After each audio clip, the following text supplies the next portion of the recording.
नमस्कार, आप देख रहे हैं एनएमएफ न्यूज में आपके साथ शबनम। एक तरफ पहलगाम में आतंकी हमले को लेकर लगातार प्रधानमंत्री मोदी और अमित शाह ताबड़तोड़ बैठक कर प्लानिंग में जुटे हैं और अगला एक्शन लेने की तैयारी शुरू कर दी गई है। पाकिस्तान की जड़ें हिलाने की कोशिश पूरी तरीके से की जा रही है। वहीं इसी बीच एक बड़ी खबर गुजरात से आई है, जहां आधी रात पुलिस प्रशासन ने पूरे गुजरात को घेर लिया और ताबड़तोड़ तरीके से छापेमारी करते हुए बांग्लादेशियों की कमर तोड़ने का काम किया गया।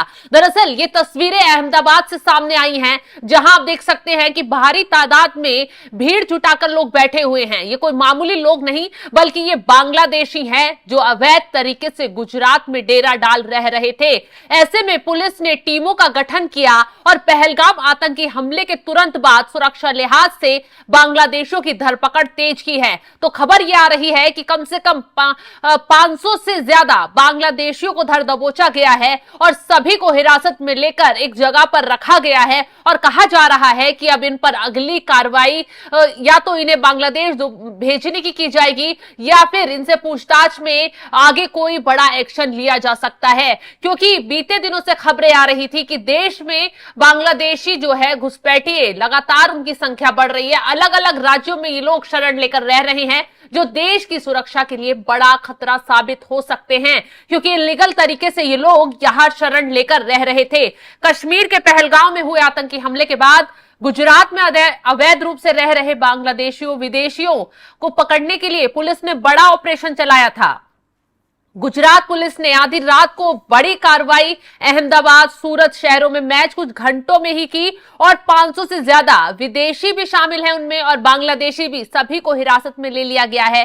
अहमदाबाद क्राइम ब्रांच के डीसीपी अजीत राजयान ने खुलासा करते हुए बताया है कि शनिवार सुबह 3 बजे से अहमदाबाद क्राइम ब्रांच ने एसओजी, ईओडब्ल्यू जोन 6 और मुख्यालयों की टीमों के साथ मिलकर अहमदाबाद शहर में अवैध रूप से रह रहे विदेशी प्रवासियों को पकड़ने के लिए तलाशी अभियान चलाया था। इस अभियान के दौरान 400 से अधिक संदिग्ध प्रवासियों को हिरासत में लिया गया है। अहमदाबाद क्राइम ब्रांच के ज्वाइंट कमिश्नर का भी कहना है कि गृह मंत्री, पुलिस कमिश्नर और डीजीपी के निर्देश पर क्राइम ब्रांच ने अप्रैल 2024 से अब तक 2 एफआईआर दर्ज की हैं। 127 अवैध बांग्लादेशियों को पकड़ा गया और 77 को डिपोर्ट भी किया गया। इसमें इनपुट मिले थे कि चंदौला इलाके में बड़ी संख्या में बांग्लादेशी रह रहे हैं। इसी को देखते हुए सर्च ऑपरेशन चलाया गया और उसमें 457 जो है लोगों को हिरासत में लिया गया है। उनसे पूछताछ के बाद डिपोर्ट करने की प्रक्रिया शुरू की जाएगी। वहीं स्पेशल ऑपरेशन ग्रुप के डीसीपी राजदीप ने बताया है कि सूरत शहर के एसओजी, डीसीबी, एसएचटीयू, पीसीबी और पुलिस कर्मियों ने शुक्रवार रात एक बड़ा सर्च ऑपरेशन शुरू किया था। इस कार्रवाई के दौरान 100 से अधिक बांग्लादेशियों को उस दौरान हिरासत में लिया गया, उनसे पूछताछ की गई तो कार्रवाई आगे बढ़ी। उसके बाद खुलासा हुआ कि सभी लोग अवैध रूप से भारत में घुसे थे और फर्जी दस्तावेजों के साथ कई सालों से सूरत में रह रहे थे।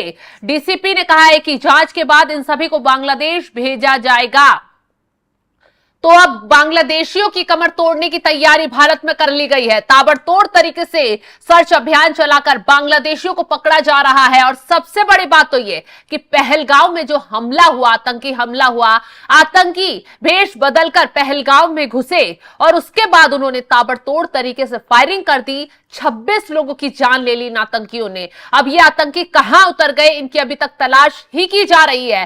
तो ऐसे में अब बांग्लादेशी जो अवैध तरीके से घुसे हुए हैं उन पर भी शक गहरा गया है। कहीं वो देश की सुरक्षा के लिए घातक न साबित हो जाएं, देश की सुरक्षा के लिए देश की सुरक्षा को नुकसान न पहुंचाएं। उसको देखते हुए अब जितने भी बांग्लादेशी हैं उनकी धरपकड़ तेज कर दी गई है। सभी के दस्तावेज खंगाले जा रहे हैं, सभी से पूछताछ की जा रही है और सबसे बड़ी बात, उन बिचौलियों को पकड़ने का काम भी अब तेज किया जा रहा है इनसे पूछताछ के बाद, जिन्होंने इन्हें शरण दिलाई। और खुलासा यह हुआ कि इन्हें यहां शरण दिलाने के लिए बाकायदा पैसे लिए गए और पैसों के बाद इनके फर्जी दस्तावेज भी बनवाए गए। बहुत आसानी से इनके फर्जी दस्तावेज बनवा दिए गए, जिससे ये अवैध तरीके से यहां रह रहे हैं, वोट डालने का काम भी करते हैं, एक पक्ष का वोट बैंक भी बने हुए हैं। यही वजह है कि बांग्लादेशियों पर की जैसे जैसे कमर तोड़ी जा रही है, कुछ विपक्षी नेता लगातार बौखला रहे हैं और आरोप लगा रहे हैं कि मोदी सरकार जो है मुसलमानों को घेरने की कोशिश कर रही है,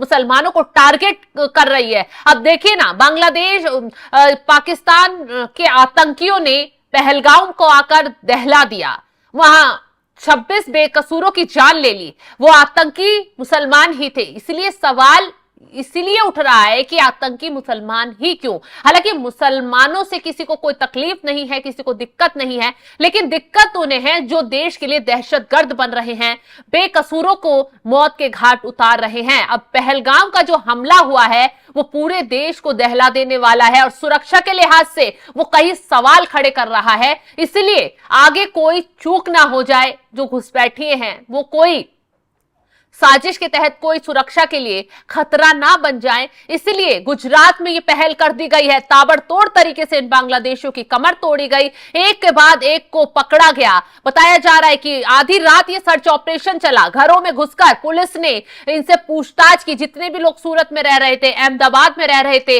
उन सभी के घर पर पुलिस पूरी टीम वहां पहुंची। पहले उनसे पूछताछ की गई, उनके दस्तावेज देखे गए और उसके बाद उनकी धरपकड़ की गई। जिनके दस्तावेज फर्जी पाए गए हैं उन्हें हिरासत में तुरंत लेकर उनसे पूछताछ आगे भी की जा रही है कि आखिर भारत में उन्हें घुसने में उनकी मदद किसने की, किसने उनके फर्जी दस्तावेज बनवाए और उन्हें कौन शरण देने के लिए उनका मददगार बन रहा है उसकी, क्योंकि आगे उसकी भी कमर तोड़ने की तैयारी की जाएगी। यही वजह है कि गुजरात से आई इस खबर ने पूरे देश में हड़कंप मचा दिया है। उन मुस्लिम मौलानाओं और उनके रहनुमाओं में हड़कंप मच गया है जो लगातार वक्फ कानून के जरिए मुसलमानों के मसीहा बन रहे थे, अफवाह फैलाने की कोशिश कर रहे थे, इन बांग्लादेशियों के मसीहा बन रहे थे। ऐसे में जब गुजरात पुलिस ने एक एक कर सबकी कमर तोड़ने की कोशिश की तो फिर से एक विरोधी जो माहौल है वो बनाने की कोशिश शुरू हो गई, फिर से भड़काऊ गैंग एक्टिव हो गई। हालांकि गुजरात पुलिस ने साफ कह दिया है जो अवैध तरीके से यहां रहता हुआ पाया जाएगा, चाहे वो बांग्लादेशी हो या फिर किसी और देश का, उसे किसी हाल में छोड़ा नहीं जाएगा। सभी से पूछताछ हो रही है और आगे भी ये छापेमारी जारी रहेगी और कहा जा रहा है कि अभी संख्या धरपकड़ की और बढ़ सकती है और ज्यादा बांग्लादेशी अभी पकड़ में आ सकते हैं। फिलहाल जिस तरीके से गुजरात पुलिस ने ताबड़तोड़ एक्शन लिया बांग्लादेशियों के खिलाफ, उस पर आपका क्या है कहना, कमेंट कर अपनी राय जरूर बताएं और तमाम खबरों की अपडेट के लिए आप बने रहें एनएमएफ न्यूज के साथ। नमस्कार।